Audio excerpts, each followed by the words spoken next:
tikete bolingo pe ngulu na nzambe na biso ezala na bino.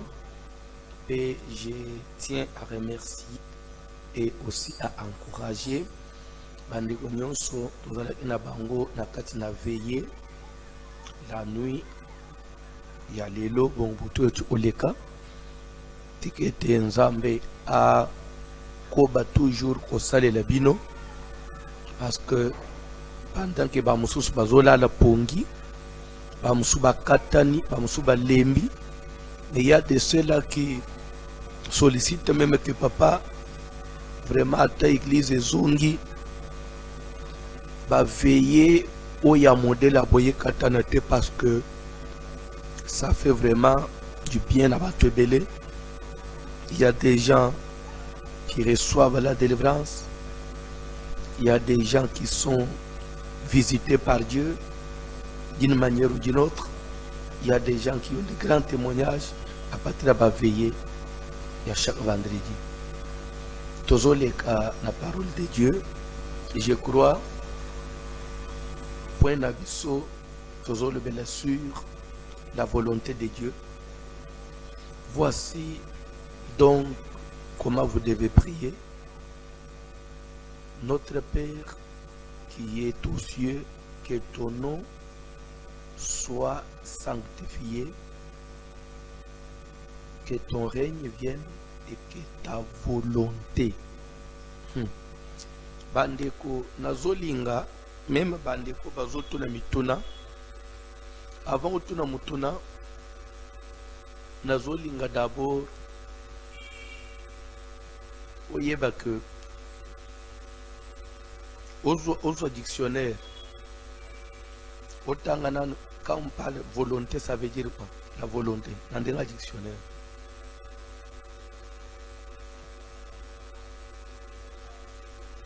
Volonté de Dieu.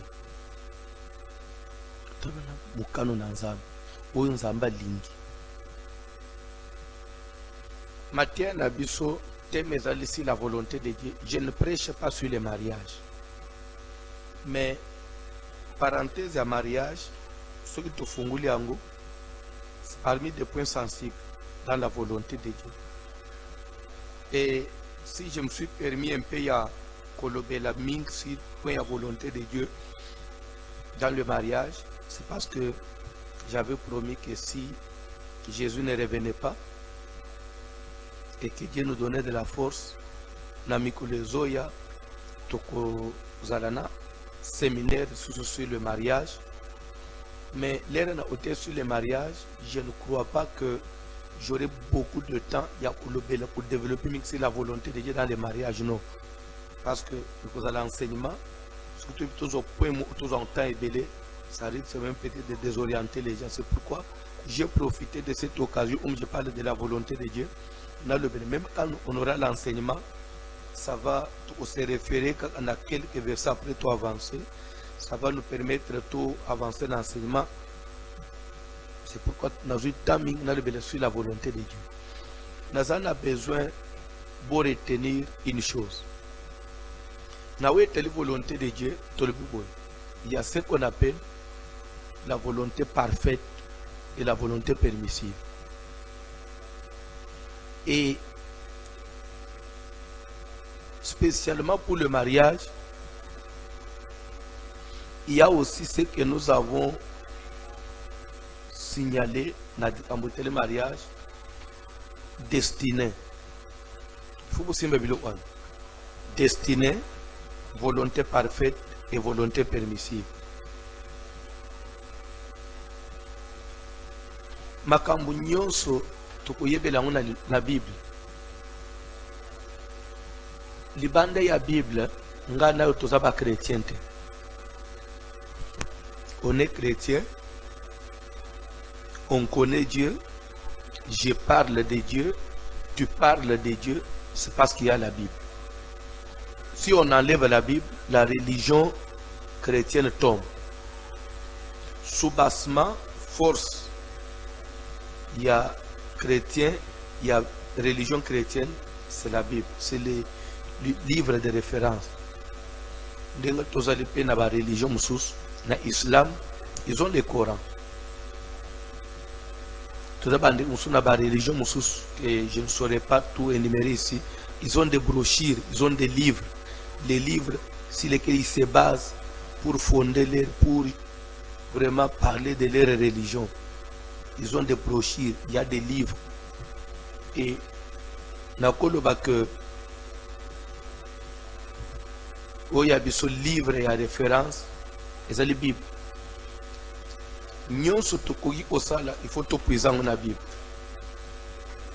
Dans l'air toujours qui est dans Genèse 24e chapitre, la Bible dit que Abraham était vieux, avancé en âge. Et l'Éternel avait béni Abraham en toutes choses. Je crois que ce qui m'a collé a commis à un certain âge. Il y a vie. Et ça n'est pas que ya munene mutoko makakozela na vie na ye lokola kokufate muto asa koli makasi.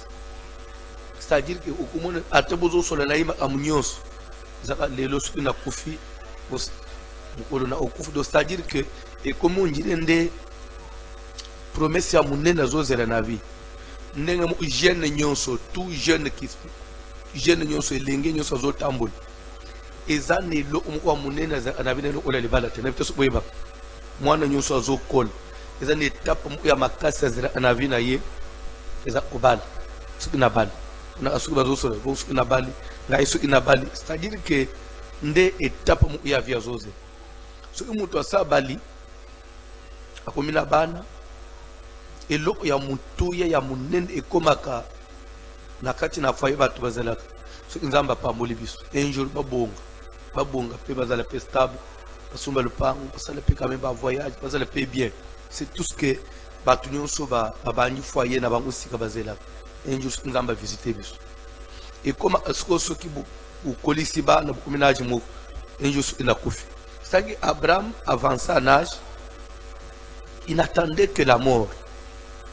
Alors pour prévenir cela, la Bible dit qu'il a dit faire appel à un de ses serviteurs, le plus ancien de sa maison, Eliezer, pour ne pas engager la likamu ya libala ya mwana na ye, oya zalaki espoir ya vie na ye, Isaac. Et l'ande bien. Peut-être na évité aux na mateo na loyenge. Omoni nazote yango ya kufanda eza prédication, c'est un enseignement. Nous autres, comme quelqu'un qui parle, comme quelqu'un qui donne cours, c'est-à-dire qu'il faut l'entendre bien. Si vous comprenez bien, vous allez regretter. La Bible dit que Abengi, un de ses serviteurs, a dit que mets ta main sous ma cuisse et je te ferai jurer par l'Éternel, le Dieu du ciel et de la terre, de ne pas prendre pour mon fils une fille parmi les Cananéens au milieu desquels j'habite, mais d'aller plutôt dans mon pays, dans ma patrie, chercher une femme pour Isaac. Likambu ya mariage, botala comment Abraham a zo la una série nyonso. Lande bien. Abraham na vi na ye abotaka kaka Isaac te. Abotaka Ismaël abengana kiye bakendana mama na ba. Et je ne pense pas que même à Ismaël azala ananda ko Abraham. Abraham akokaki ozo série ya libale ya Ismaël ndenga kachina ya Isaac te. Après Isaac, Abraham abotaka na Ketura. Bano ya Abraham abotaka na Ketura. Na monite bipai wapi Abraham anyokwa mipona mabala ya bana wana. Azo seriwa chini kama Isaac. Mais ce qui to landi na likambo ya Isaac, motivation ezani. Oui, ils Abraham jusqu'à faire girer quelqu'un. Pour faire girer quelqu'un. que tchelubu unasa mopende ulap ujire motivation ezani na likambo Isaac. Pour comprendre la motivation kapa tozo tanga bi na ko répondre na ba mituna na introduire vous parce qu'il faut même battre les autres na mituna vous à la série. On ne fait pas de galeries ici et je n'ai pas le temps pour des blagues.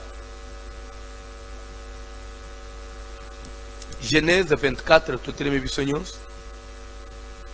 Genèse 24, j'insiste toutes les bisognos na banda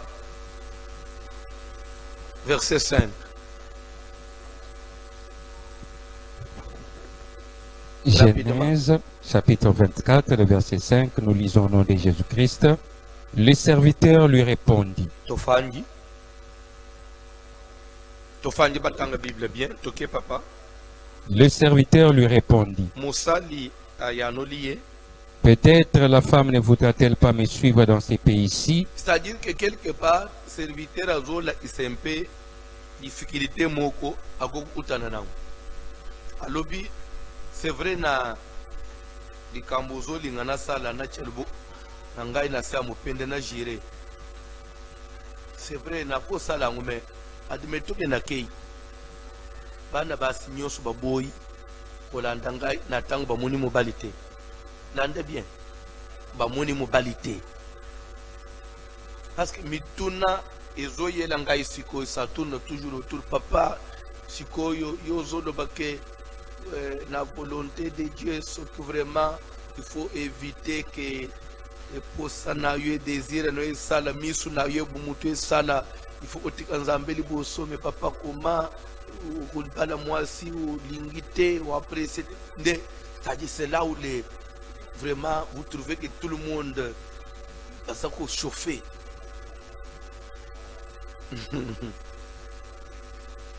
Nde umunelo ozoto na serviteur Abraham apatunaki nakende na mboka na yo nalukele Isaac mwasi mwana mwasi nini lelo akongema babali ya moni mobali te obiso tozwa le bato bangi meli bala commission andi mali bala commission e commission ngo bonga to me mata photo amona tambala tana photo admetu e ba finyo so baboyi tanga bibi. Peut-être la femme ne voudra-t-elle pas me suivre dans ces pays-ci?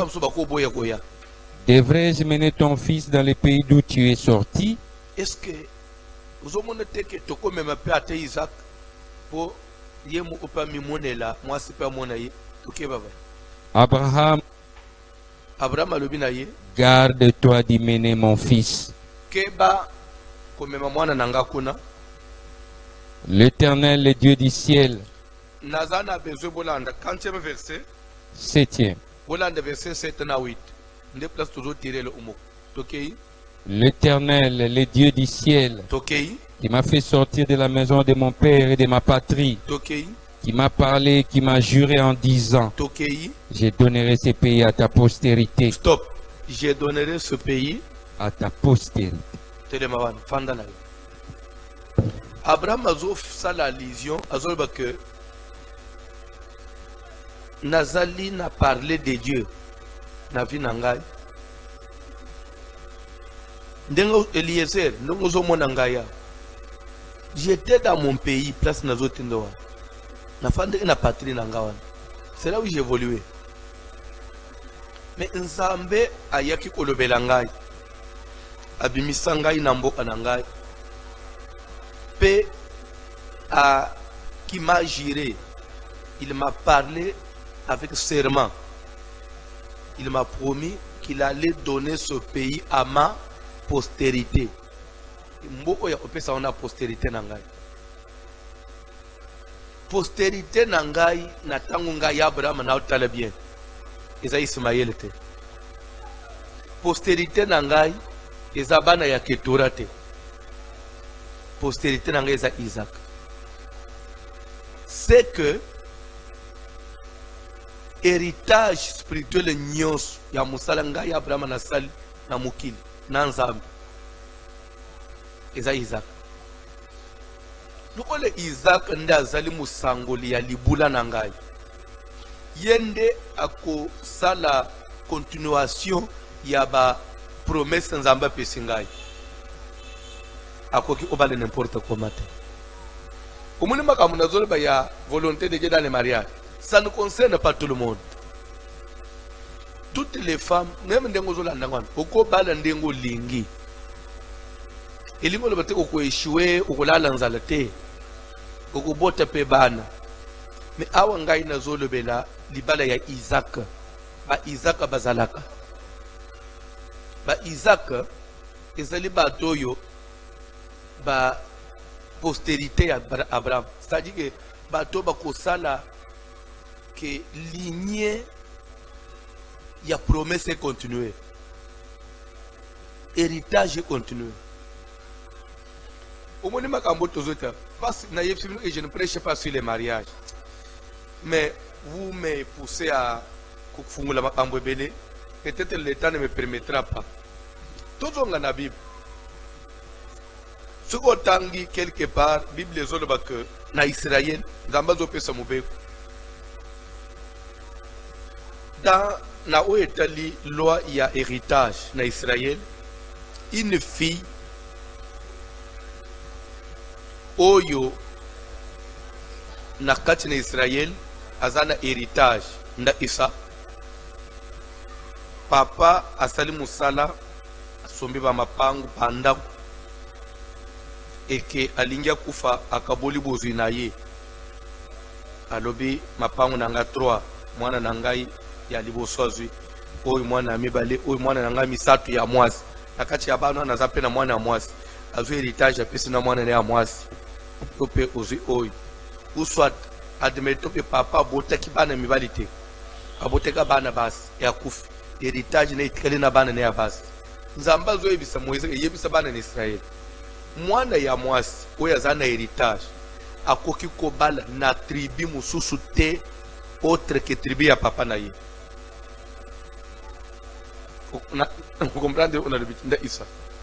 Papa kufia tiki héritage na mwana ya mwasi eke yo mubali osepeli na mwana wana siko yo oza ya tribu ya Benjamin, tribu ya Juda ozo siko obala mwana wana soza tribu ya Benjamin, la fille a la tribu à Juda. Soit toi tu es dans le tribu à bien. Soit toi tu es de Juda, la fille est de Benjamin. Sur le but qu'il y a la fille. Bible les autres qui les balles en salématé. Vous permettre en salématé. Ponanine. Mais c'est en Israël. Oui, ça ne permettait pas. Ponanine. De peur que, parce que les pays avaient été distribués équitablement. Territoire et Nzamba Kabula qui ont équitablement selon les 12 tribus. Ce qui est ça que moi na ya moi so batike l'héritage.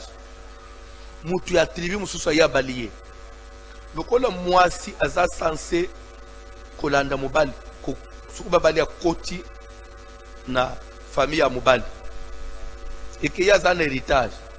Il y a risque que héritage na yeoy et appartenir à la tribu mususu. Et pourtant tribu wana bazana oya bango suki ya keina par oya tribu oya na tribu mususu akoye ko dépouiller tribu ya tata na ye bazanga mabele nyonso ekoma kaka na tribu moko mwana mwasi za na héritage il faut bala kaka na tribu ya papa na ye po héritage etikala na tribu na ye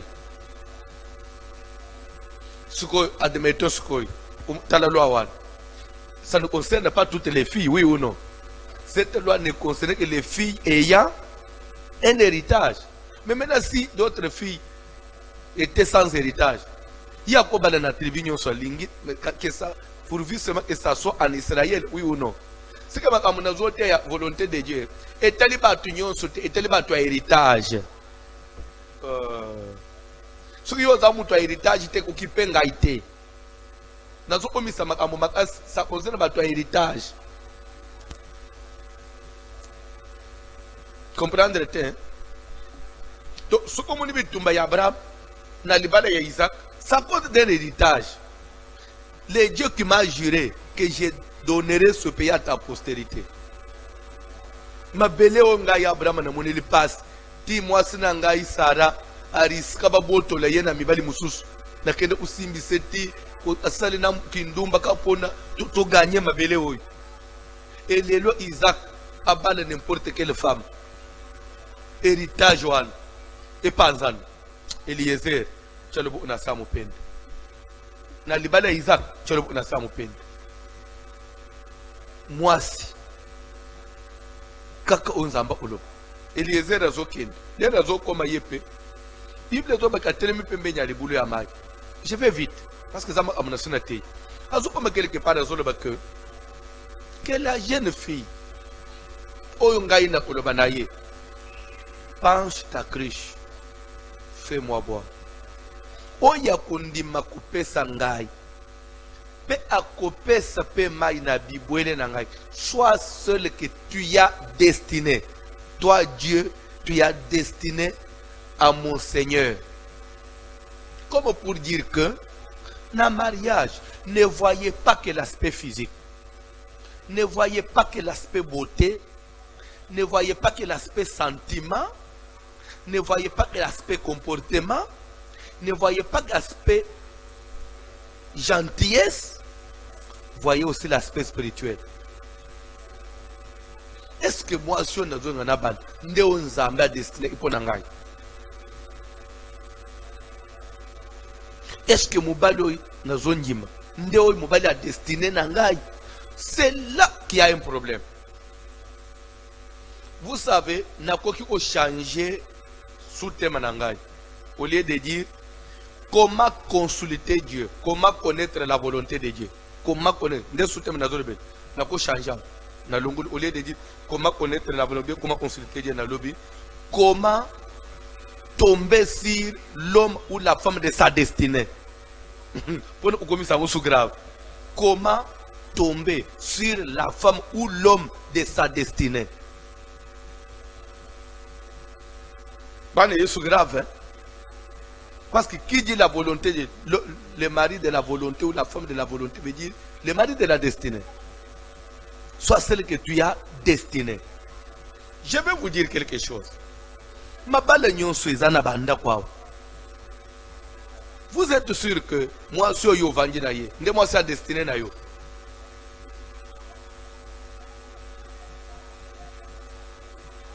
Quand il y a des amazons salamukil, la préscience est en Zambé. Les réseaux sala, frère Kalenga, Zamba Lobi, Kalenga Kobala, Chanda. Zamba Suria Zobo, Kalenga Kobala Chanda, Chandwan and Deyo.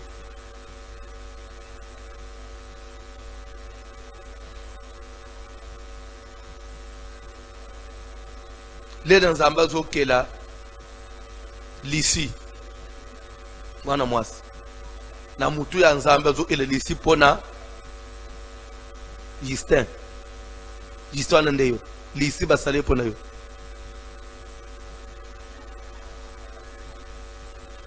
Ce que vous voulez dire dans Zambé, Bible de la Genèse, il n'est pas bon que l'homme soit seul. Je lui ferai. Bokoba, ça. Je lui ferai une aide. Je vais faire pour qui? Quand on dit je lui ferai, Dieu va faire pour qui? Pour Adam, pour l'homme. Une aide. Dieu voulait faire pour Adam une aide semblable à Adam. Dieu voulait faire pour l'homme une aide semblable à l'homme. Si toi tu es un homme et que vous me suivez, c'est que Dieu avait fait pour toi une aide semblable à toi. Ta femme doit être d'abord faite, elle doit être faite pour toi, et en même temps elle doit être une aide semblable à toi. D'où vient que les lois n'abamabal, il y a des incompréhensions. Moubali soka lobi oh, moi c'est le bazed. Aujourd'hui que ba lettre yo, et ça te peut béniter. Et bon, quand tu me ba ah, yo peut lobi b, bozo yo quand tu mais ba lettre ça un peu quand même pembeni, ce que vous savez l'effort après ah il faut comme b t. A X kaka bukoyoka na mokolo nini A na X na alphabet ata bino moko Z C de Z à C Bible les autres baboy One Paul ce qu'on analyse dans Corinthiens par épître il dit bon il s'agit la femme a été créée c'est français à cause de l'homme ça veut dire quoi c'est que ndenga mibane mibali oba tozobota bana ya mibali ya uzana mwana na mbali soit ndenge ba frère bazo tambo même oyo azo filmer oyo même ba bazo yemba c'est qu'il y a une femme quelque part zamba sala à cause de toi. Donc quand on dit à cause de, c'est-à-dire qu'il y a un homme qui existe à cause de l'existence, de la présence de cet homme sur la terre, Dieu lui a fait une femme quelque part. Mais maintenant comment cet homme qui vit ici a rencontré la femme de sa destinée? C'est là où le diable joue. C'est là où le diable joue. Kaka po muto kweya na ilo umsus. Adanzo la mukana pongazo ba. Voici cette fois celle qui est os, pas os des os des os des hommes, chair de la chair des hommes, non. Os de mes os, chair de ma chair. Mukua ya mikuwa nanga. Il faut moi si nous avons mukua ya mikuwa o ya yo. Ce qui yo admettons que combo na yo eza François Hollande. Ok kozwa mukua ya François Mitterrand. Mais eza scandale. Hollande, François Hollande na mukua ya François Mitterrand. Mais ça problème.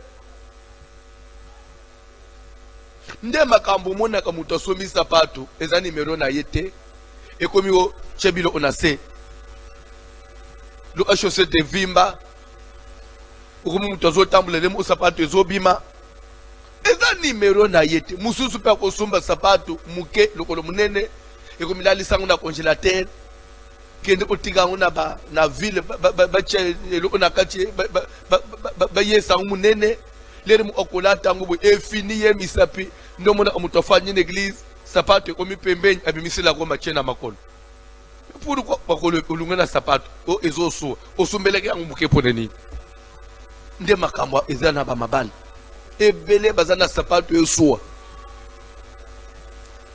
nde osomona mutu bozo tambula naye akomi otambula nje mutu azana mayanzi sapato ezosuwa ye na makolo azotambula ozotambula bwendeni sapato moyente mabale za siko inde yango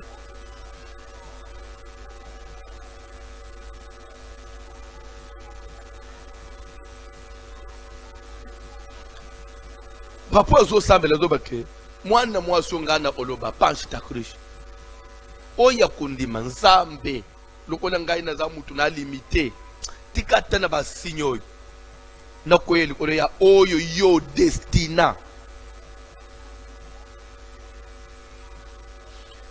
destiné veut dire totanga ga on a dictionnaire c'est-à-dire que ezali lo omo ezali préparé d'avance.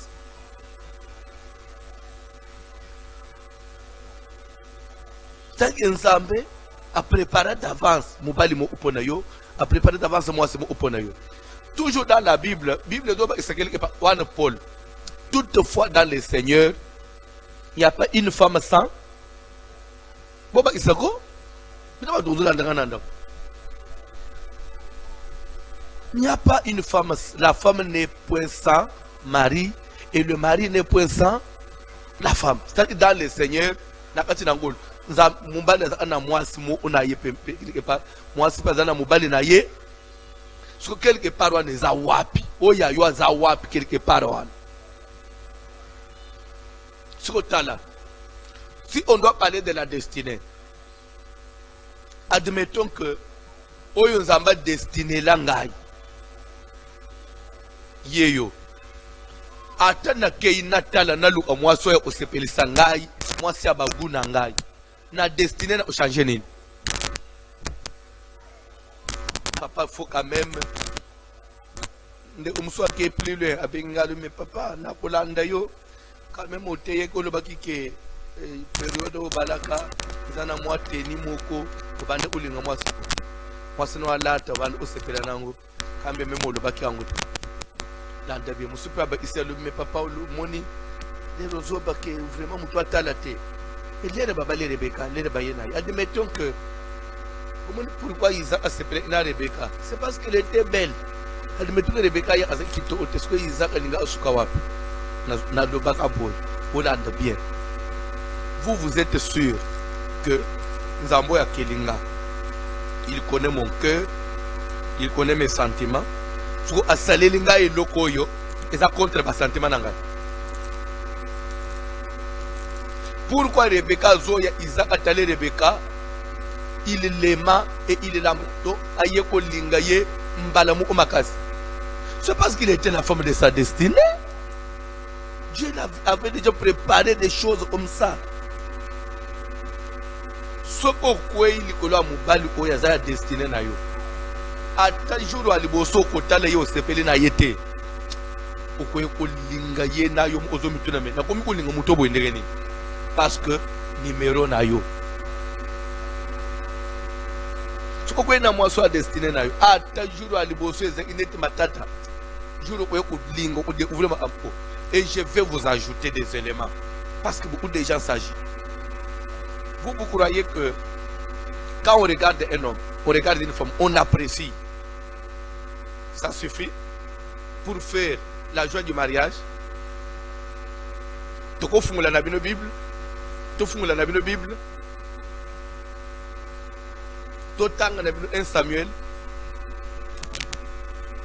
Papa, tu fais la Bible.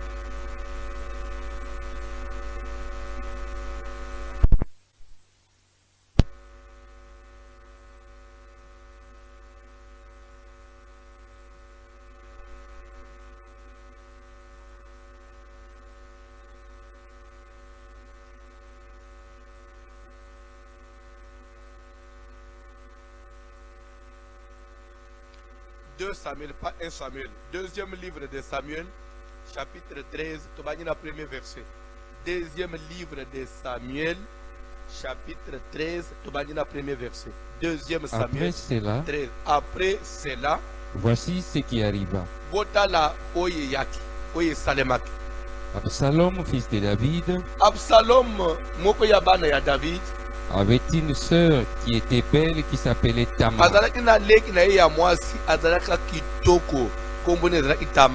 Et Amnon, fils de David, l'aima. Amnon, moine souci à David, c'est-à-dire Absalom, fils de David, avait une sœur. Et Amnon, fils de David, ça veut dire quoi? Absalom, na Tamar, bazaba na David, mais côté à moi simoko. Amnon, azapé moi na David, mais à moi simoussous. Pour dire que Amnon et Tamar, ils ont demi-frère, demi-sœur. C'est ça, pour avancer. Parce que demi-frère, ils ont tombé amoureux, il y a demi-sœur. Suite à quoi? Parce que la demi-sœur, elle a un kitoko, makas. De quoi tomber amoureux, yandeko. Dans la Bible. Amnon était tourmenté jusqu'à se rendre malade. Pas seulement tombé amoureux, mais il était tourmenté. Jusqu'à se rendre malade. C'est-à-dire que c'était une beauté.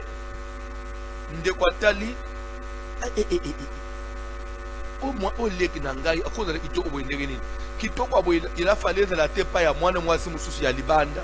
Et puis, il pas les Nangamo. C'est-à-dire que Aluki a fait Takara et Simbité. Aluki a ignoré et Simbité.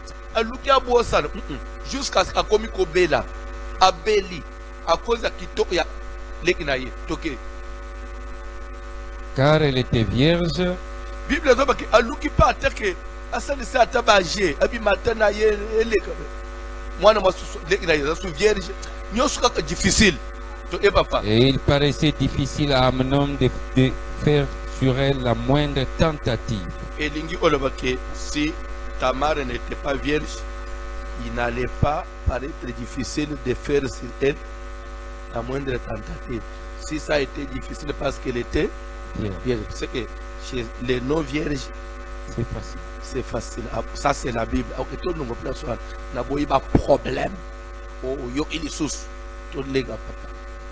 Amnon avait un ami nommé Jonadab, fils de Shimei. Parce que Amnon a un camarade moko. Moi, je suis Shimei, ok, papa. Et Jonadab était un homme très habile. Camarade Amnon, lui, était vraiment actif. Donc, il lui dit, Amnon. pourquoi deviens-tu ainsi chaque matin plus maigre, Yoka. toi fils de roi? A remarqué que, oh, Muninga Nanga, où sont les autres Windini? Nakati ya confinement, Batunyo Subaye Minen, Yozoka ou Kamama. Tu as un problème? Oui, mais la confirmation, au moment où c'est sérieux. Parce que la confinement, quand même, n'a pas de taille, pour le confinement. Mais il y a aussi le confinement. Tu as un problème? Tala nano, nana zo konda na confinement. Nana konda. Confinement, il y a aussi le papa. Pour me dire que trouver solution. Ok, papa.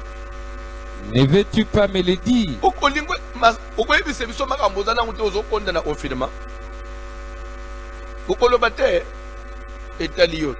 Amnon lui répondit, j'aime Tamar. En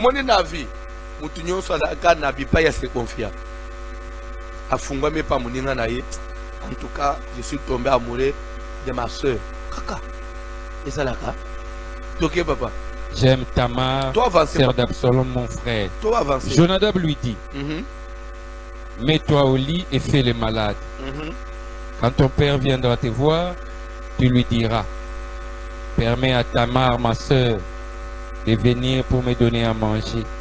Qu'elle prépare un mets sous mes yeux, afin sauter sur verset 11e, tu gagnes. Comme elle lui présentait à manger. Ah aussi koyo Amnon na Tamara na chambre. Tamara zolinga pesa Amnon plateau ya gâteau. Tokei. Il a saisi et lui dit, akangile inaye lobi naye. Viens. Yaka. Couche avec moi, ma soeur. Tikala nangai na mbetu leki nanga mwasi. Elle lui répondit, non mon frère. Mais osande konangai. Ne me déshonore pas. Car on n'agit point ainsi en Israël. C'est-à-dire que ce que ça en Libye, bien en Syrie, mais en Israël, il est karaté. Il y a des choses, en Israël, ça ne passe pas. Oui. Mais en Égypte, Jérusalem. En Égypte, Jérusalem. En Syrie, Jérusalem. Chez les Philistins, Jérusalem. Mais pas en Israël, mon frère. Où est Israël? Et c'est que les bâtons, même des retours à Bayouda. Ne commets pas tu te comportes comme si tu n'es pas enfant de Dieu. En Israël, il y a des choses qui ne passent pas. Ok, papa. Où irai-je, moi, avec ma honte? Okay. Et toi, tu serais comme l'un des infâmes. Avancer, maintenant, je t'ai pris par le roi. Il ne s'opposera pas à ce que je sois à toi. Mais il ne voulut pas l'écouter. Il lui fit violence, la déshonora et coucha avec elle. Puis Amnon eut pour elle une forte aversion. Bible dit que a força leki naye nandenga makasi pa bima naye. Mais si maya ko découvrir nzoto ya leki naye, nini azwa une forte aversion. C'est-à-dire que azwa dégoût moko. Donc moi sina kondeleza oyo. Donc kitoko ezana nkaya libanda. Donc diwanyo sunazo kufo ozande boy dans la Bible. Plus forte qu'elle n'avait été son amour. C'est-à-dire que azwa de koleka abandi ko regretter na bolingo nyonso linga mwana mwaswana. Et il lui dit, lève-toi, va-t'en. Ah, telema bima.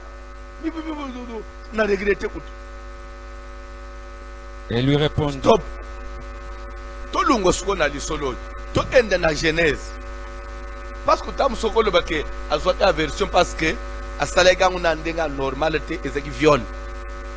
Mais tozo pe Sichem, prince Sichem, a viola un peu dina témoin ya Jacob, et ça il peut n'endenga viol.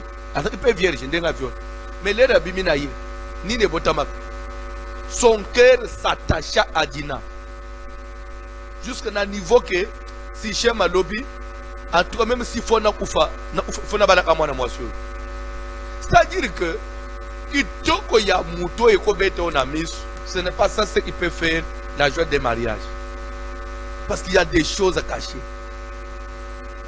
tika nzambe azala liboso ya shwa na ye nde konsena peso lekisa Yesu liboso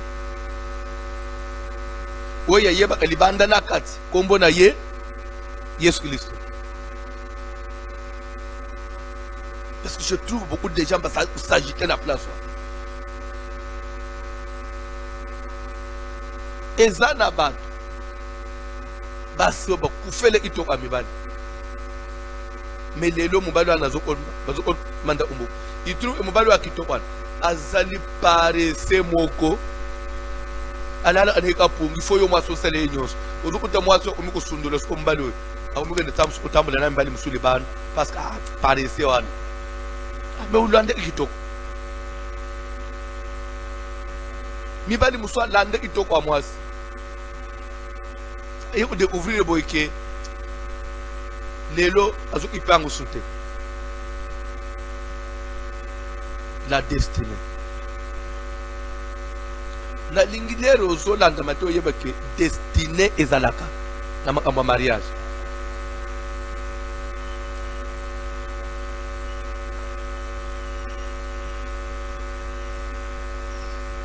tokozwa ce que nous avons soumis le dimanche, quelques versets pour te faire comprendre que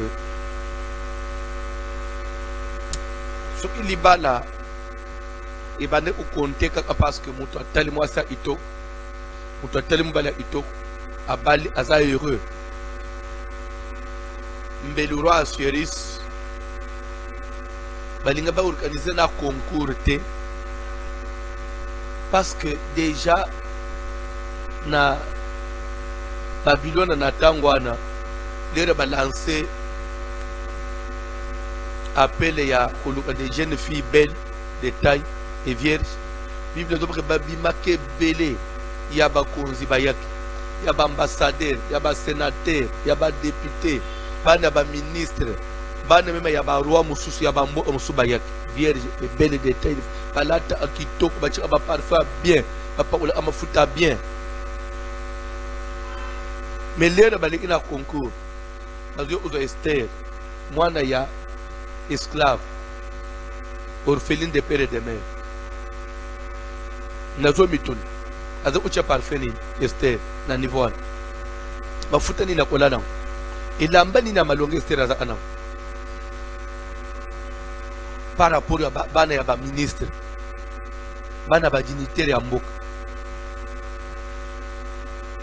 Mais ce qu'on l'a dit bien, il est comme destiné. Et que tu vas me demander comment. Adassa, qui veut dire Esther, qui veut dire en français étoile.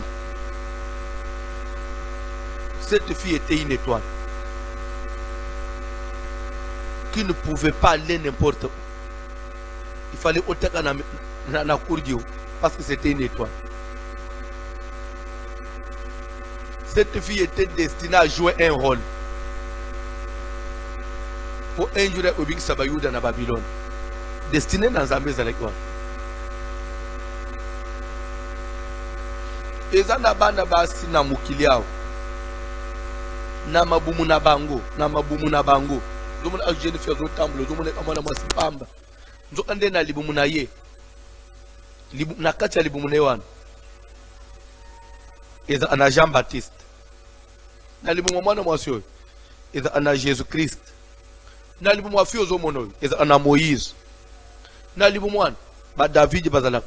Joseph wazala ana kati wana. Na libumu mwana. Ba Samuel baza. Na libumu mwana mwasyo zo mono. Azana Jacob.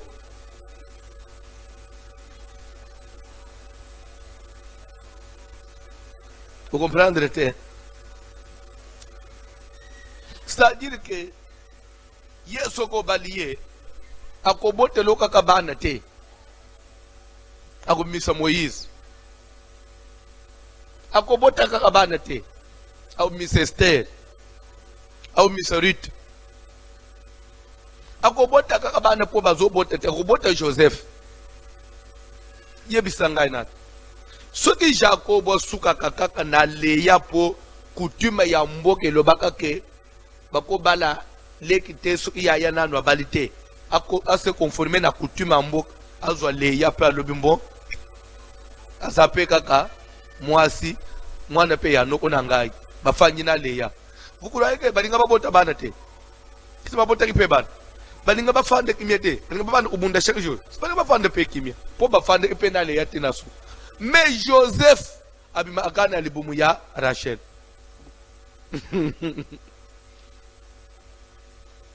comprendre te Joseph abima ana Leya te ata osali ndenge nini abima ana Zilpa te ata osali ndenge nini bila bota Joseph bila oyebi bande omoko ya kasai balobaka mwa daji mo kuya ya ungwachana nalobanga na chubana ozongela una lingala kuya ya ku ngwachana naloba una lingala omuni ko tozo kenda wana eza yango te okepembe nalobi kaka bongo omuni ko to kenda wana yango te kwachana ndo okepembe nyoki kote mususu.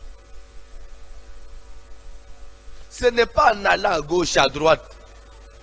Bila, Zilpa, Leya, ndo ozo Joseph. Kuna utusu imwana bim. Eza Ruben, oya obotola na mwasi oya yo. Mwana oya makangu na papa na bao. Kuna skutusu mutabim. E ozala Simeon na Levi. Batu kimi so butu po babomi batu angani papa kima sinote bakata pe omuto ya oba katika bilo na yenyo so ya bilanga akima butu sans provision pona nini Simeon na Levi babomi batu yo mona te na Genèse 49 les razo pambol alebi Simeon et Levi sont frères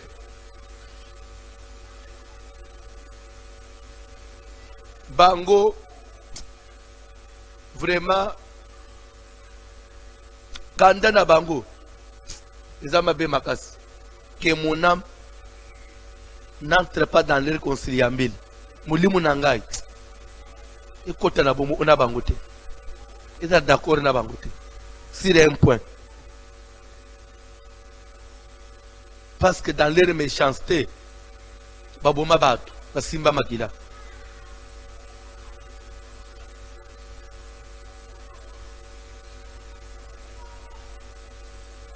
mais parce que bana banani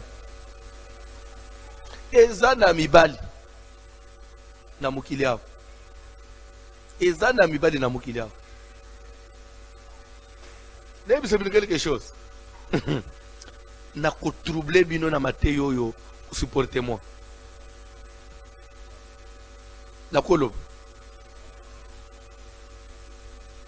je vais vous embrouiller un peu je vais vous secouer un peu supportez-moi parce que bino ba tout le David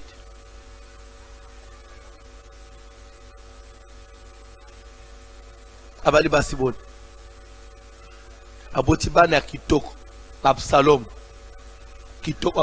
ende sangu Israël mobim c'est ce que la Bible dit Absalom mwana mobali ina suki Bible c'est écrit dans la Bible tam sur tanga Bible te il était obligé de se raser une fois par année mundele une fois par année et suka raser mutu suki na ye balongoli yango batie na balance 5 kilos c'est écrit dans la Bible kitoko mobali d'abord tala suki na mwana mbali yo mama suku ba peso yango omela mai bana tukobenga ngo ka belo nini mais tala bana mi tala ba bote oyo basi ba botela ka David mais mwana oyo nda ya iko botola basi ya papa na ye David akusha na bango na moyi pe alanda papa boma ya botola pouvoir mais David pour retrouver moi no comme héritage. Salomon azokende kubimela na Berisheba.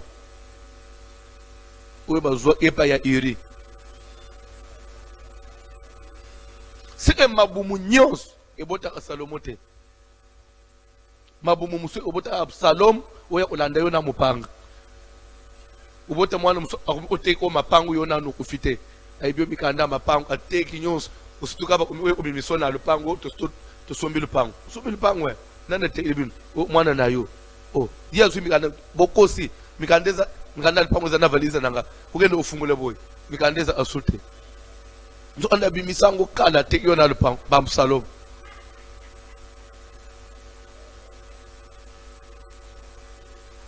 Bref.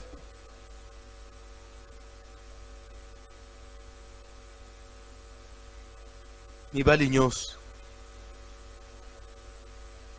babota ape ba Samuel te babota ba David te. David auta kana Isaïe, Samuel kana Elkana, Joseph kana Jacob ako uta na Esaü te. Esaü abota Joseph e bananeni na ba fama nini kana nene des Étienne.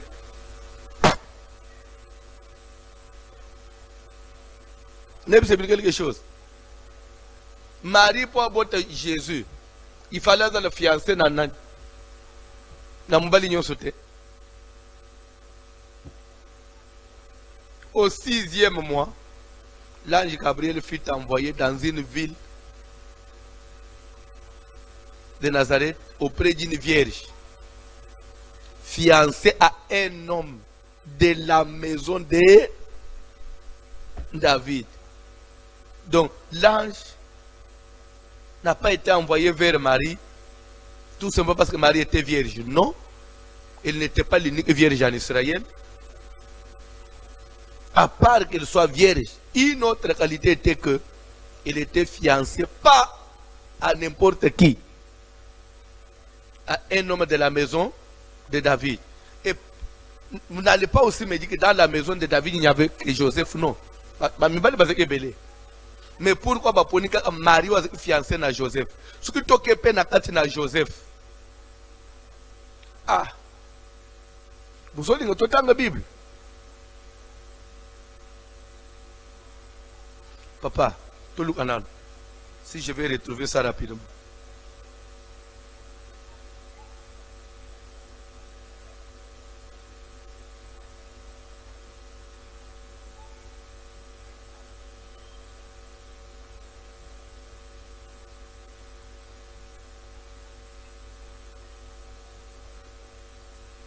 Banda, Luc chapitre 1 verset 26, rapidement.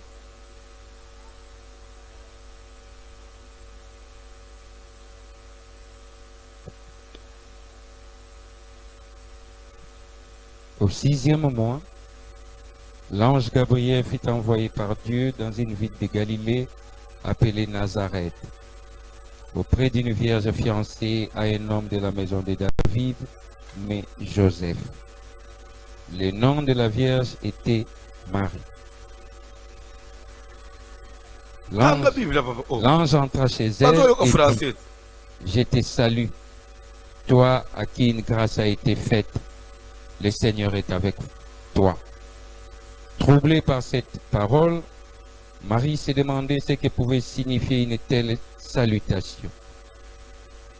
L'ange lui dit, ne crains point Marie, car tu as trouvé grâce devant Dieu. Et voici, tu deviendras enceinte et tu enfanteras un fils et tu lui donneras le nom de Jésus. Il sera grand et sera appelé fils du Très-Haut. Et le Seigneur Dieu lui donnera le trône de David, son père. Il régnera sur la maison de Jacob éternellement, et son règne n'aura point de fin. Marie dit à l'ange, comment cela se fera-t-il, puisque je ne connais point d'homme? L'ange lui répondit, le Saint-Esprit viendra. Papa, ce n'est pas là. Tangelanga Matthieu, chapitre 1er, verset 19. C'est le verset que j'ai cherché. Dieu merci, je l'ai retrouvé. Matthieu, chapitre 1, verset 19. Joseph, son époux, Joseph, son fiancé, je dirais, parce qu'il était encore fiancé. qui était un homme de bien, Bandela, qui était un homme de bien, Bandela, qui était un homme de bien, à part qu'il était de la maison de David, Joseph, mais c'était un homme. de bien, Pourquoi il est un homme de bien? Dans la Bible. et qui ne voulait pas la diffamer, Quand il a appris que sa fiancée était enceinte d'un inconnu,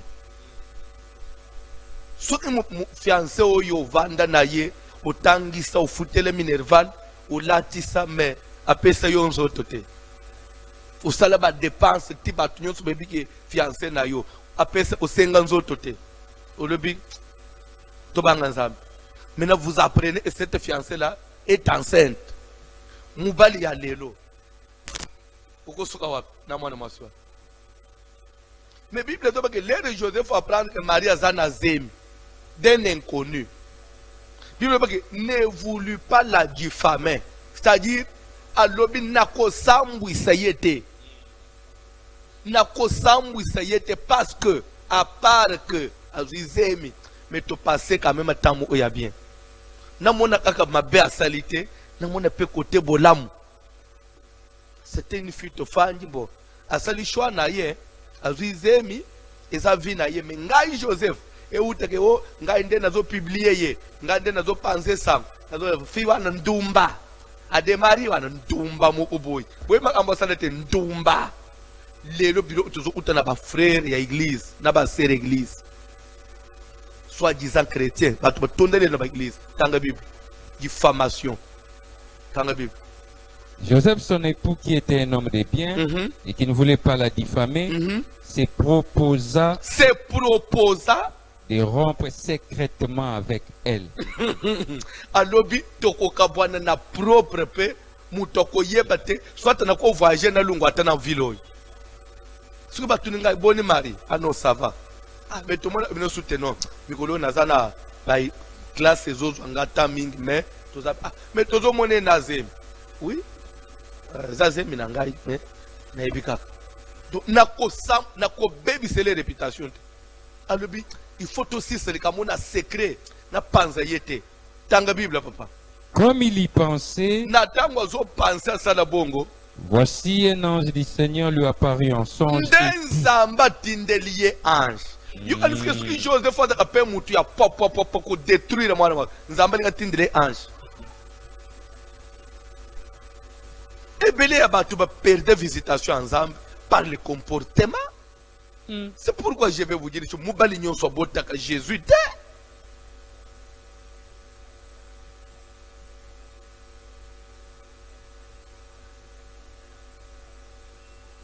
Moi, na Moubali likambo muke o fiancé na ngai. Moi likambo muke apanjo sa mukili mobim.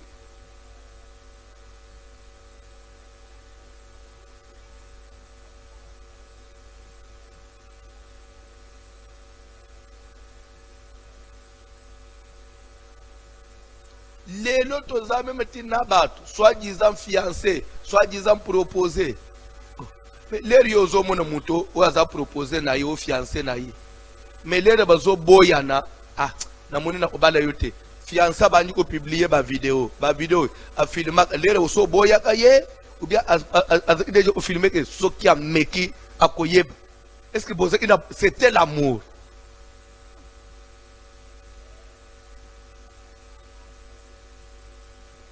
Mibali wana bazana mukili lelo baswana bazana ba église lelo même bino basala nzambe bozola ndangai bino banjimi bozola ndangai fi proposer na ngai fiancé na ngai bozo mata bozo itatomela maite ndinga nazote bobusi sangalo pos volonté de Dieu alobika batu na nzambe basala boy alinga panza mabala batu yo zana libala ngana zo panza yo yebi ba kuboni ba bulu bona zo lingela yo oyo benga chéri bébé ya biberon ya couche mama mukolo no benge bébé to pamba pambwana ata mukolo na mande fo bébé wapi bébé pese biberon bébé. Joseph qui était un homme de bien. Est-ce que les ma fille de bien en église? Ma fille de bien. Yozo mona même mubali na mwasi babala na babota na bana. Likambo muke mubali bani usambusa mama bana. Mwasi bani usambusa papa ya bana na yo. Mais mutozo sambuso bozana ye na bana. Oyebi ke bisika bana bazali ye kufa te. Mais lelo sambusi. Mais jure senga babala mwana na yo. Papa po yepe yo mama po atoso bala libala mususu. Lelo bazo tala bana na yo. Ata bazo kola na université. Bazo tala bano nde bano mama sambusa papa na bango ya bu. Est-ce que vous êtes vous voyez loin dans la vie? Nde mukili tozana musiko. Fonder les mariages, si l'amour, il faut que mon teba mutu bien. Yo misu ya bu mutu ko yeba mutema mutu.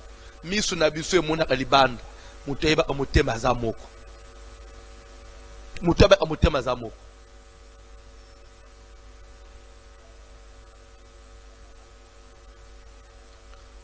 Papa moko kufana mama yemwa. Na mama yemwa na hôpital ya général. Papa yo pe ba papa musupe basala bango parce que ba poussa pe papa oyo abota bana sa papa mukolo après ba bebani na mwasi na liboso ayi obala mwasi ya mwana muke mwasi ya mwana muke après maladi yi ozwa papa bakoti hôpital na mwasi ya mwana muke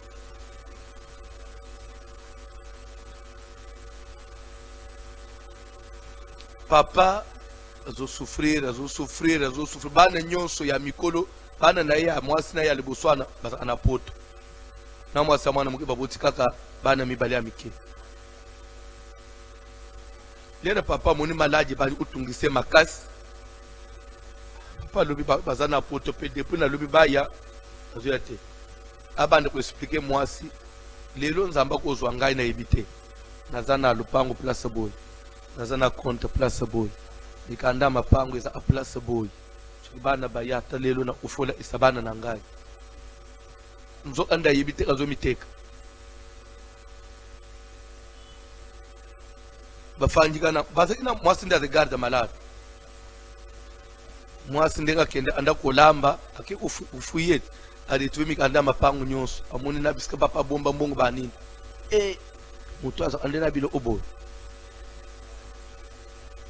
mwasi bande koluka batu mbali na hospital asalisi passeport mbali na hospital ukubisela nga visa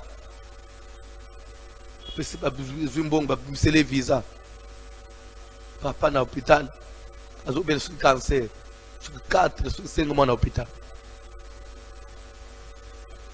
su diabète su cancer ça fait longtemps kotoyo mwasi yiba mikanda mapango teka asazo visa bambongo bazo avion mobali na hôpital ilamba nyonso na nda usalite moyente na obima tongo lobi parce qu'il faut na sukula babilamba vraiment na uzana tante tamsuna oya babutu na uza mbali pe mwasi ake quand même usukula bilamba tamsudu abongisa penda abumela wami ndo ande mwana mai sasumba ibiye nde ubawana azwi Ethiopian ba 11 ana mwana mwasaki papa na hospital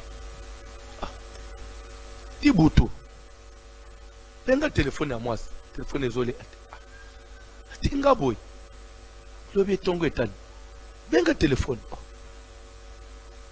te abantu udluka ba infirmier enda tana anda address yango zo mbongo kende kutale nini ekomelie bakoma nda kwako kanga tuna ba voisin oti mais maman to mona ya bimina valise ba matina voiture okay te ngambo ende utuna ne pana ba bake to ne pas ba mwasono bisale ibisuke mobile tindie na poto azimbongo wapi bokende nani botala utala po bakende batala bo mikanda nyonso mapango ezate mbongo ezate mbala asalakiliza ufa tazoto mwasi alingaki ye ile bala eza intérêt peine à zomituna. Pour toi qui est yo. Moi, moi, au moins, bolam. À toi, mimi combien?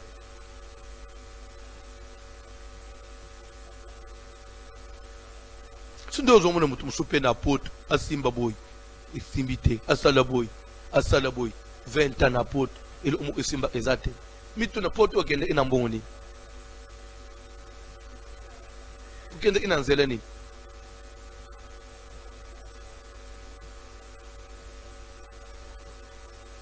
La volonté de Dieu.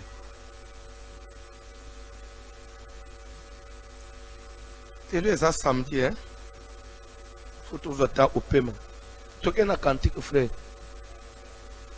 Tu as un temps au paiement, les week-end. Tu as un lobby.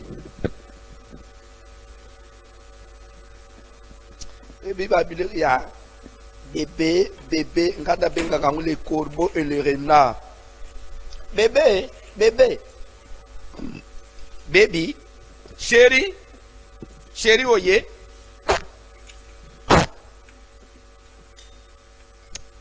Général Tati Tindaloye. Bébé, oye. Quel bébé?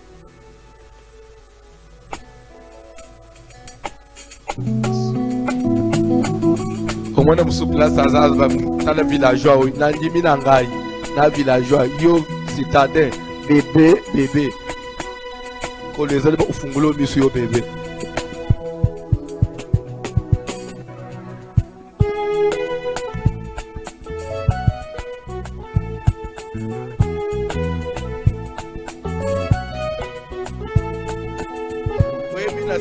Bande umukolo na église frère zel toza kana mboka moko kala makasi bon toza ina mama pasteur na mboka moko kende séminaire toza utescope côté ya na mutuka na batu ba invité ibiso papa pasteur na vola moi c'est naie liboso ngai pe na mama pasteur na sima tozo kende soko bango ba mesana obenga na bébé donc soki ba banji isakata ya ki bébé awo tela ka biso to cha Afrika to mesana na bilo wana te donc okoko mana mal à l'aise muke bébé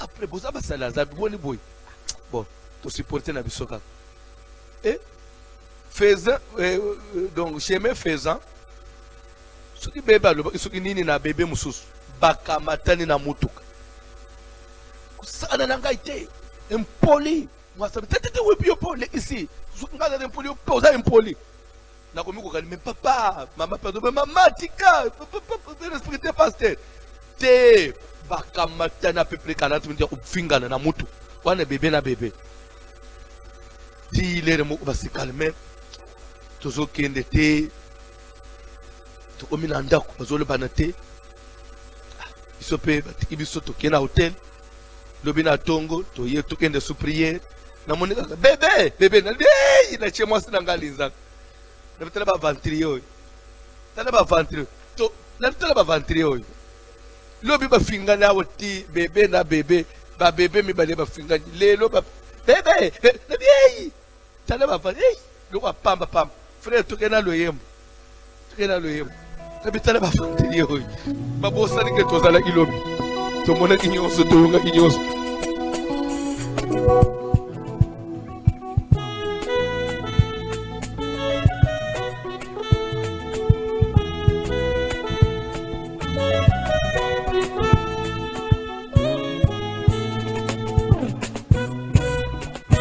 Oh kumama Yesu nanga kumama Yesu nanga solo kumama Yesu nanga kumama Yesu nanga oh elonga nanga masia Yesu we tikana kumisa yo kumama Yesu nanga ona nyoso na zwi kati na yo tikana netola yo kumama Yesu nanga oh na nyoso na komi kati na yo tikana netola yo Oh masambo lekela kanga okamba kango na nguya na yo. Oh makambo lekela kanga okamba kango na nguya na yo. Atana komi na suka solo na komona loboko na yo. Atana komi na suka solo na komona loboko na yo.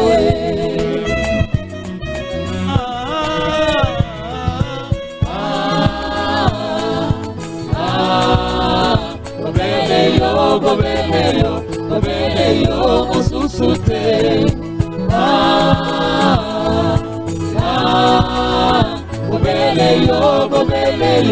Gobele yo mosusu te. Oh gobele yo Yahweh, okonisa mama na Nzambe. Olo Yesu yo mosusu te. Oh Nzambe mosusu na ye. Oya tamana mayema bote bele yo. Olo Yesu yo mosusu te. Oh gobele yo nkolo, gobele yo Yesu, gobele yo nkolo, gobele yo Yesu, gobele yo nkolo, gobele yo Yesu, gobele yo, gobele yo. Lopo masomela ngana kunde, aloba mangula na kufa lobi, otiki kemo kitina seo, olobi na ngala banda kimya, obotoli ngala monokwa kosi, opesi ngelonga na simba Yesu, umama yawe. Oh lopango basomela ngala kunde, aloba mangula na kufa lobi, otiki kemo kitina seo, olobi na ngala banda kimya, obotoli ngala monokwa kosi, opesi ngelonga na simba Yesu, umama yawe. Oh lopango basomela ngala kunde, aloba mangula na kufa lobi, otiki kemo kitina seo, olobi na ngala banda kimya, obotoli ngala monokwa kosi, opesi ngelonga na simba Yesu, umama yawe, umama yawe. Oh Jésus nous te louons, Jésus nous t'adorons. Alléluia, alléluia, Jésus est. Jésus nous te louons, Jésus nous t'adorons. Alléluia, alléluia, alléluia, Jésus. Jésus nous te louons, Jésus nous t'adorons. Alléluia, alléluia, alléluia. Poussons des cris de joie, poussons des cris de joie. Alléluia, alléluia, alléluia, alléluia. Ozali mokonzi na bakonzi elonga na maïza boyo. Ozali mokonzi na bakonzi elonga na kembo papa. Yesu ozali mokonzi na bakonzi elonga na kembo papa. Ozali mokonzi na bakonzi elonga na kembo papa. Yesu alobe mobali nzambe nanga ngala shalelio. Ozali mokonzi na bakonzi elonga na kembo papa. S'il vous plaît, landa parenthèse nazo fungol. Calculer de Moïse à Jésus-Christ. Vous pouvez calculer combien de générations? De Moïse à Jésus-Christ, combien de générations? Calculer de Moïse, titre à Jésus, combien de générations? Maintenant Jésus a Zoya. Est-il permis à un homme de répudier sa femme pour un motif quelconque, pour une raison quelconque? Jésus a dit, nini komami na Bible na bino. Botanga teke na ibande nzamba salamu asina mbali. Ye kaloba mbale utika baboti ba ukoma moko. Nazasu mbale te bakomi moko. Onyonso oboya mwasi na ye sauf pour adultère abali mususu. Asali adultère. Bible zoba ki ba falisa bazo bisebo. Et pourquoi Moïse lui avait autorisé ça? Jésus va répondre à vous. Si Moïse avait autorisé, ça, si Moïse vous a permis, c'est le verbe qu'on a utilisé, permettre. Si Moïse vous a permis de répudier vos femmes, c'est à cause de la dureté de vos cœurs. Si Moïse vous a permis, en d'autres termes, c'était la volonté. Moïse, il a permis, il a autorisé. Mais malgré ce qu'il avait permis là, ce n'était pas vraiment la volonté, mais dis-moi, il a laissé faire. C'est ça ce que nous appelons la volonté permissive. Ce qu'on calcule, depuis Moïse, toutes les générations ont se passé en Jésus. Il n'était que dans la volonté permissive. Pour eux, la Bible autorise. Nous avons une volonté. Combien va samba? Parce que la volonté permissive, il y aura un jugement après. Combien va samba? Croyant qu'ils avaient l'autorisation de Moïse.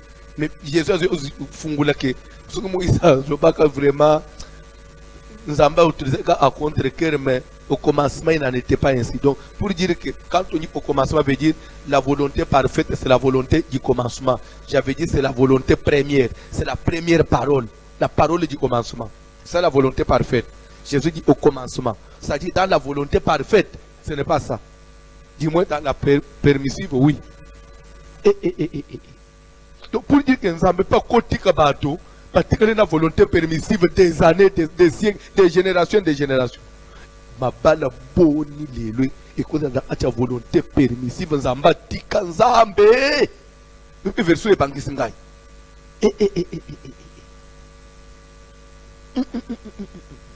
Ma bala boni na sena moyao. Et ça na Moïse vous a permis. Mais au commencement n'était pas. C'est que c'est aucun commencement. Vous vivre à la Moïse vous a permis. À ma volonté de Dieu, au banga,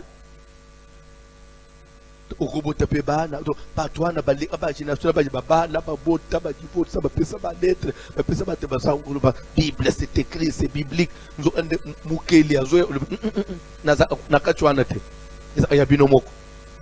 Tu m'as pas kobana, vous pouvez pas bana, bassilina, les bumboko, l'ipé, nous avons des la lettre de Moïse. Pas au commencement, mais dans la lettre de que dans la lettre de Moïse, oso ça la prière, et bien ça pardon papa, na boy na bika lettre de Moïse. Moïse vous a permis. Ngana anisi na volonté de Dieu, on est dans la permission, la lettre de Moïse, au nom de Jésus. Oso ça la prière, et bien ça papa, na mawana yo, tikana kupika volonté na yo. Bana nangai babika volonté na yo libota nangai oza para nsambele pona bana kolinga te paso yo mona bana no bamona kolinga te makamo yo utana bana no bamona. J'étais quelque part dans cette famille là, j'avais versé de larmes. J'étais allé dans un deuil na uti papa mu akufi atiki bana na ya mike bana mike. Moi, je n'ai même pas 6 ans. Je suis miné. Je suis 6 ans. Moi, je suis papa. Je suis dans les lits de l'hôpital. Je suis malade. Je suis Nzambe ozo permettre boy pona nini. Ngai na botami. Nazana 3 mois. Papa botanga ya kufi. Nakola, je n'ai pas connu mon père, je n'ai pas connu l'affection de mon père. Maman nanga bunda na biso, maman koli se biso yemo on a passe. Lelo nzambo zo permettre nga pena kufa na tika subana na ngai pe mwasi nga tika koli se bango na passe. Wana a sentir déjà que malade Jésus alobi papa alobi bon de un jour après a kufi. To ça que même sori ya bikak atika ngso pa bana na ye. So bana o il faut côté ya bango de peur que bango pe ba ye otika pe ba o ya bamba wana nde koma aneti singa. Quelle est cette malédiction là? Il faut pas olanda yo loko la maman de bino atika bino na libala ba benga na ye bino pe fubo yo bobala bobota botika pe bana Au nom de Jésus, aux salles de prière.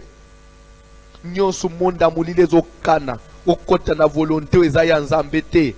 Tamsu à cause d'incrédulité à mon thème nayo. Tamsu pour ne bitumba famille, pour ne pas réclamation. Bani bako tchona mukano aux ayants embêtés pour pas troubler vie nayo. Nous avons besoin de salle de prière. Tout ça ben na ombo na Jésus Christ. Sambela. Salle de prière.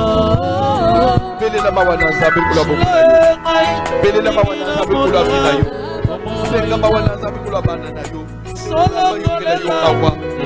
Kweye na mukami ya batute. Kweye na piège ya batute. Koza na victime bituma mukilo yo debideko. Mawana zambe mukela yo. Kuli wana zambe mukela yo. Zambe ya mutema malamu. Yesu ya mutema malamu. Liko mamadola. Na yeko soka mutema nangana.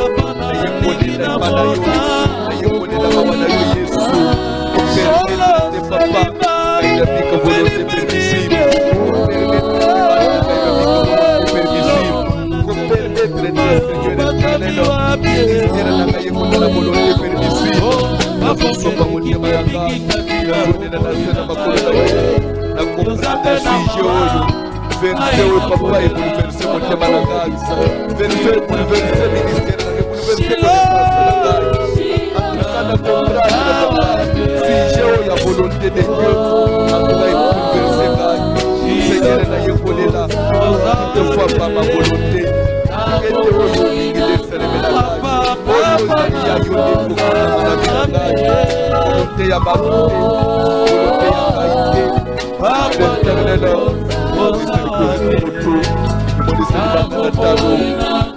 Seigneur éternel, la victoire du ciel, Père tout-puissant.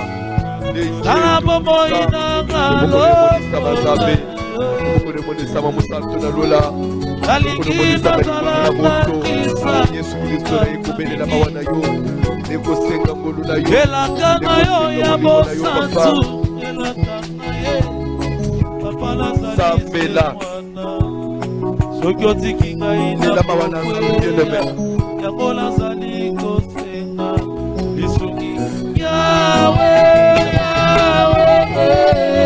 makala bomoi nanga lokola yo nazalaka kisapona elaka na yo ya bosantu elaka nazali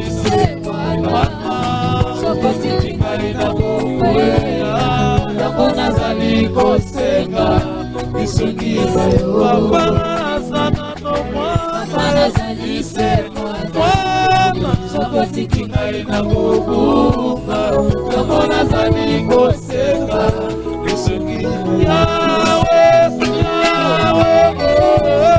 sala bomoi na lokola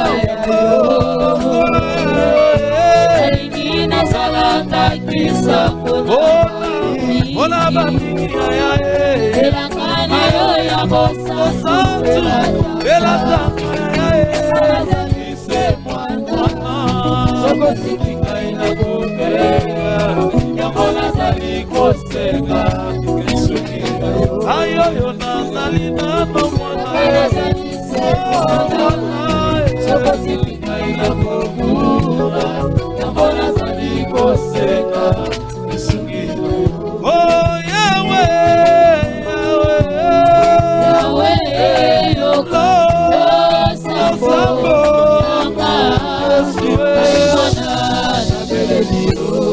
Landa, s'il vous plaît, toujours la volonté parfaite et permissive. Jacob a commis par Laban. Choix naïe. Moi, si à destiné à Jacob, c'est Rachel. Soko yebite. Soki toke na on a Genèse. Non. Qu'est-ce que j'ai dit? Na Matthieu chapitre 2. Nathan baroi mage. Baye ba adorer l'enfant Jésus. Après, ba devient l'homme sous. Hérode Silic a massacré tous les nouveau-nés de 0 à 2 ans. Bible dans Matthieu 2. C'est afin que s'accomplisse la prophétie de Jérémie, j'entends les cris à Rama. Cris de douleur, de grincement des dents. Rachel pleure ses enfants et elle refuse d'être consolée car ils ne sont plus. On dit Rachel pleure. Jérémie avait prophétisé que Rachel pleure ses enfants, crie na Rama. Ça dit, on a des massacres, mais on dit Rachel pleure ses enfants. Et pourtant, ce que tu l'as dit bien, Jacob a fondé Israël avec 4 femmes. Mais selon vision d'ensemble, Dieu appelle tous les enfants d'Israël Bana ya Rachel. Dieu ignore Léa, ignore Babil. Il dit Rachel pleure ses enfants.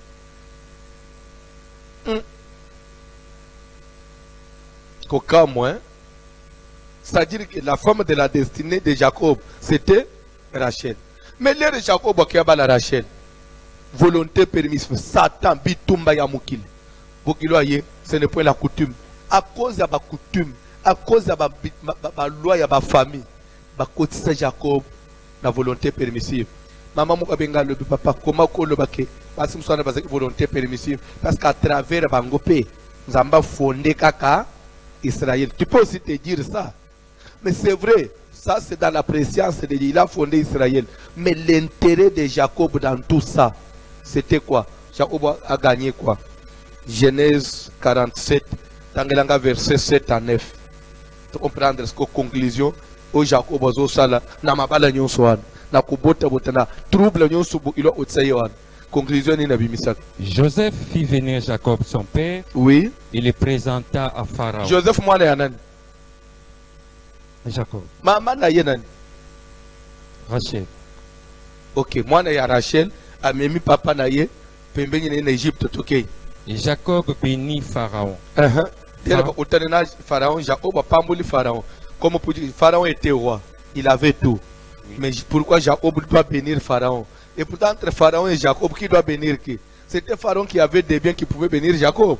Mais Jacob l'a béni parce que Pharaon avait la richesse, mais il n'avait pas la bénédiction spirituelle. C'est le spirituel qui domine. Oui. Toi, avancez, papa. Pharaon dit à Jacob, quel est le nombre des jours des années de ta vie? Pharaon na lingala muke ya muke ozana mbula bonne na français. Tu as quel âge? Oui. How old are you? Okay. Jacob répondit à Pharaon, les jours des années de mon pèlerinage sont de 130 ans. Les jours des années de ma vie ont été peu nombreux et mauvais. Les jours de nombre de mes années ont été peu nombreux et mauvais. C'est-à-dire que na vivre tant moulaï lokola baboti nangaite. J'ai vécu des jours mauvais. Mais les jours mauvais, quand? Depuis là-bas compliqué. Et ils n'ont point atteint les jours des années de la vie de mes pères durant leur pèlerinage.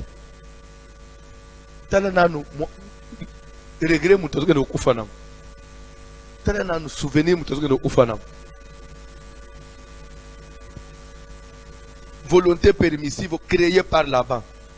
Tandis que sore memeli na via papo. Albi na vivre na esengu na mukili. Ndenga taba parana ngaba bikate. Na atteindre même âge bango ba komate. Nazana na 130 ans. Mais tandis que omi ba malade, ndenga zotu na ngai omi déjà fatigué. Na njimi tenge na komata âge ya Isaac. Na bike esengu Isaac abika na mukilité. Parce que il y a trouble, il y a guerre, il y a querelle, il y a basi, il y a guerre, il y a conflit, il y a banine. Ah, la volonté permissive. Est-ce qu'il faut bien que quelqu'un vive à Bouilou? On est à Jacob. Vous avez la mawan ensemble, il y a ensemble. Naboy, nabika vimu kuse. Pénaleka na vie à passe. Volonté permissive et même mon mabal et comme quatre vie à mutumbango pe ele ozala amuto akolela na mokili. Au nom de Jésus bakosi loboko na Nzambe tanda malikolo na yo mabwa na Nzambe itele yo nyonso babongisi lokola munduki ya mabe ya ngai babeta na bino po yo regrete nzambo ya biso aleka liboso tosambele na ombo na Jésus.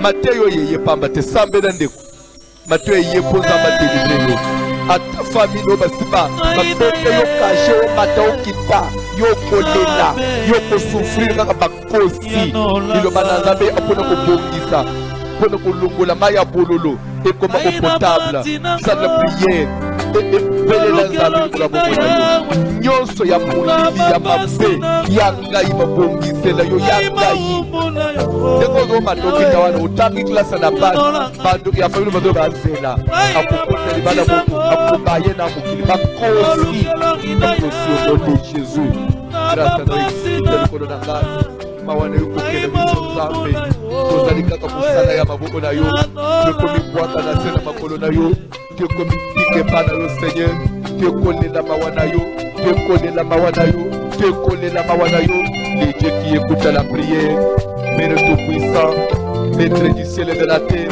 likosopa motema na ngai tokolela mawa na Nzambe kola moko na mawa na yo kola vi na ngai kopesa ngai tuko te Yesu kotika te bituma mokilo ma famille na ngai et la belle famille na ngai et apporter ngai loki kotika te bituma ya communauté ba musala Nzambe na ko et ko apporter ngai loki grâce à Dieu Nzambe telema lokola ba maladi lokola bikatano basi liboso na ngai kangola mwasi na ngai kangola bana na ngai nyonso mwina kokokana likolo na bango kola foyer na ngai kola libana kola bana na boni Seigneur nyonso piège ya molili plan ya molili ya kindoki mpona jour kodestabilize bina bandako mpona Jésus musala yo osala ne kulusu enganga musala yo osala ne kulusu emema telema Seigneur telema Jésus nyonso ya mabe ya molili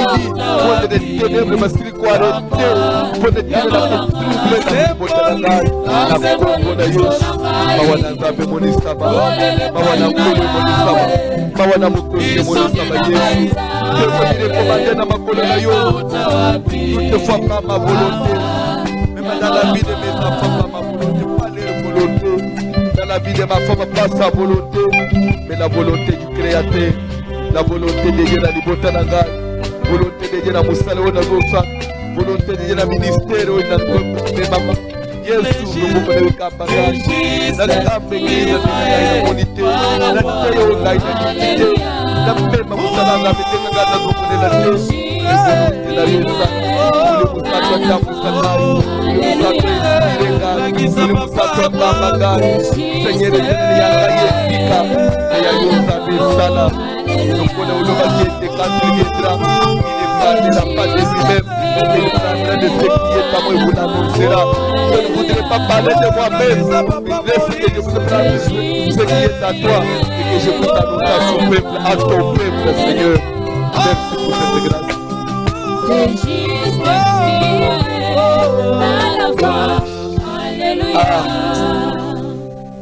Matthéo, ça fait raisonner.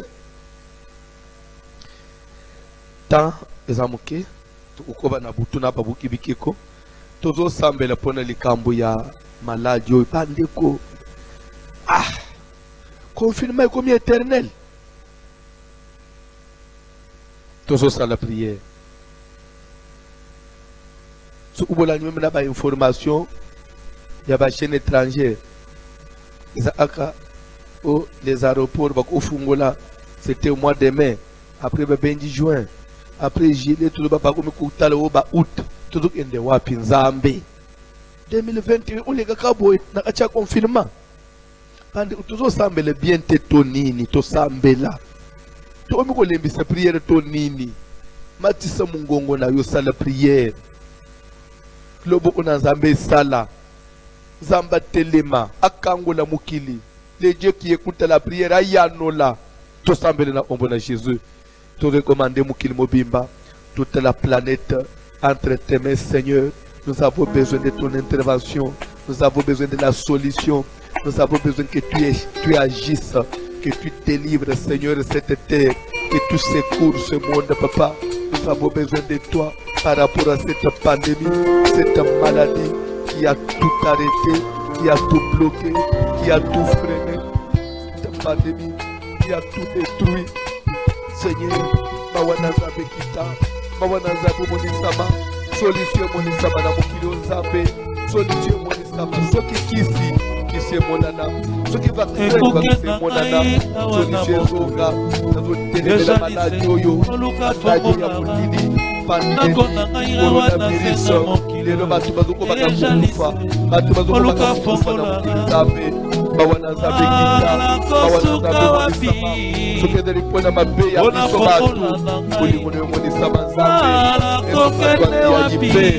pardonne-les, ils savent pas ce qu'ils font. Seigneur, Kika, Mawana yo makila na yo sopa de kulusu, Musana yo sana de kulusu, et Monisama pesa fruit nango. Bible les olomete 6 jours n'était pas abrégé, même les justes. Nazota bafongola biki Yefongola bomoina nate Yangona yefa ina yokolo Yopesa ngai fongola ya bomoina Sokomena posa ya église, sokomena posa kobelela Nzambe, sokomena posa kosambela Nzambe dans toute liberté, sokomena posa ya koyoka mate kosambela yo Nzambe dans la présence de Dieu. Kokutana na kati na assemblée, kokutana na ambiance. Ça nous manque, Papa. Nous avons besoin de toi.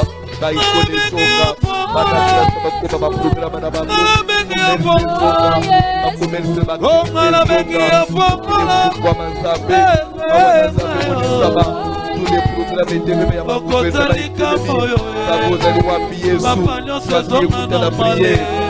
ma Seigneur,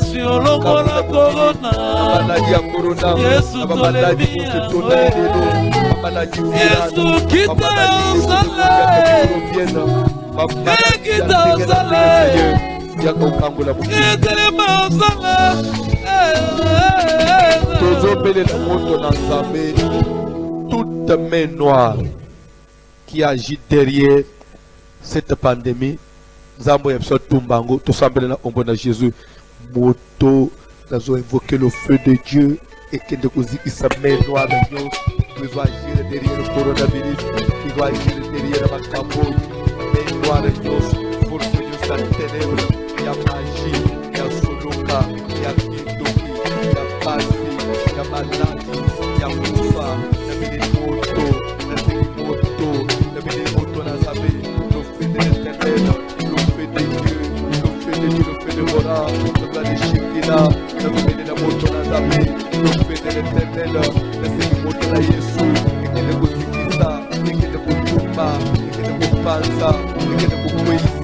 le feu de l'éternel, l'intervention du feu, la Shekinah de Dieu, moto,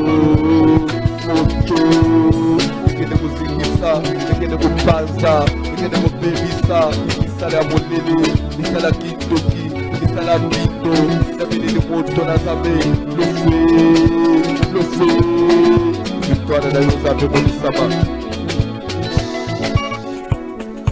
Awa uzokende osambela pona yo pe pona libota na yo kosenga moto na Nzambe kita nyonso ya mabe bazokana kufa maladi sangwa matanga ya baksita na kati na libota na yo ekende musika tosambela na ombo na Jésus dans le nom puissant de Jésus nyonso ya kindoki nyonso ya maladi nyonso ya sita sangwa kufa ya bazokana bazokana basose bakanga bazokana na famille na ngai nakati na baboti na ngai na bandeko na ngai na bana na boti na mwasi na bali nyonso bazokana vi na ngai fata maladi fata kufa fata aksida likambo mobanga te eyebosizani na biso nakati na confinement kotolela lisusu makasi na kombo na Jésus nazomelela moto na Yesu ekende kobikisa bapiege nyonso baproje ya Satan selon l'arme forgée contre toi,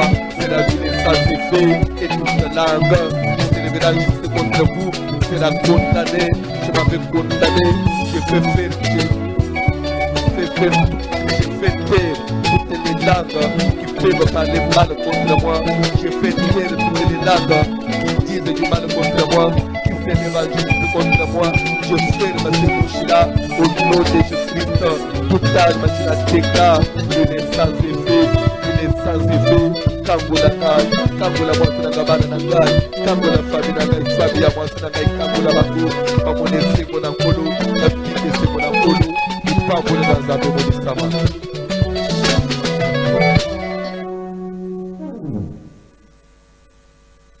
Sambela pona buto alelo, zamba batele yo, la pongi malam, prière alelo ele kasukitok, prière alobi dimanche, zamba za le rendez-vous, tout sambele na ombo na Jésus. Nous nous recommandons à toi, le gardien de nos vies, le bouclier par excellence. Nous recommandons nos vies à demain, bénis le sommeil, bénis le bon sommeil. Seigneur, nous voulons faire du beau rêve. Partout, il y a ma vie, il y a sourire, il y a santé, il y a vito, il y a sa troupe, la télévision sonne, la télévision matata, la visitation matata, la boutou, la diable, mon abido. La chasser à vous, la proclamer l'oka, la témoigner changement, la témoigner victoire dans la yo, la combo de Jésus, pas pour la culte à l'obé, Seigneur, nous allons rendez-vous, grâce à vous, que vous allez pas quitter les sopana, vous allez nous bon abisso, pas pour les montagnes à yo, battez la beaucoup d'amour, bouton dans la bouton et pas pour la prière à ma boutique qui vous, Seigneur, les monistes à la combo de Jésus. Simbo franda na yo, tali sangwe pa na nzambe, sengeli pambuli na nzambe na misala na utosambeni, kolo na biso nzambe munene, na pambuli mwana no upe mususu, na pambuli misala ya mungu na mungu, na pambuli makubiki ya mungu na mungu, nubu na musambe sana, kolo na muni sambe, suki na muni musantu, na pambuli na ma, ina na ma ya kofi na ma, sengeli muni sambe. Na kombo na Jésus, amen. Ofranda na yo, bande bazali bandamboka ulingo tinda ubengi biso toko préciser kombo nino kotinda peso otindi. Il faut toujours quand même essayer de suivre, essayer de rappeler pour voir si réellement c'est arrivé ou pas. C'est ça vraiment souci à moi dans Nzambe, parce que il faut chercher à ce que sacrifice no koma et sala mosala otindeli. C'est alors que vous allez mériter la bénédiction. Tinda na Western, Manigram, Ria, ubengi topesio kombo et bandeko yo ba yebi ko sal transfert sur les numéros qui s'affichent au bas de votre petit écran. Tu peux le faire bande badana Ishasa Brazzaville tozolanda numéro communiquer bazo pese biso pona ba numéro de téléphone mobile monnaie landa communiquer ko bosana te kuta le dimanche tozolanda communiquer pa Didi pona Kinshasa bandeko ya M-Pesa. Numéro ezali 081 68 83 150 081 68 83 150. Bandeko ya Airtel Money numéro ezali 099 99 15 784 099 99 15 784. Bandeko ya Orange Money numéro ezali 089 950 94 11 089 950 94 11. Pona Brazzaville, tozana agence Blessing. Et sengeli kokende na agence Blessing, pe kolobate oeko tika pour le compte du pasteur François Mutombo. Voici l'homme. Babenga représentant na bango Messie Bertin oya Kinshasa. Soko silisi kuna upengi pe papa, upengi voici l'homme pona koyebisa yeke otindi. Numéro de contact et agence oyo ezali 05 356 82 39 05 356 82 39. Agence eza na Potopoto, eza na Wenze, eza na Kintele, eza na Shop 45 pe eza na Mongali. Eza la dîme, eza la engagement, eza la action de grâce, vœux, prémices, même offrande contre esprit de mort. Pour na Kinshasa tutindi na téléphone, pour na Brazzaville toki kotika na agence Blessing. Nzambe voici l'homme akozanga te kopambola biso na misala na biso. Kolo apambola bino nyonso tokutani na butu na babuki bike coupé lobby culte zobanda 9h30 à 12h. Que Dieu vous bénisse.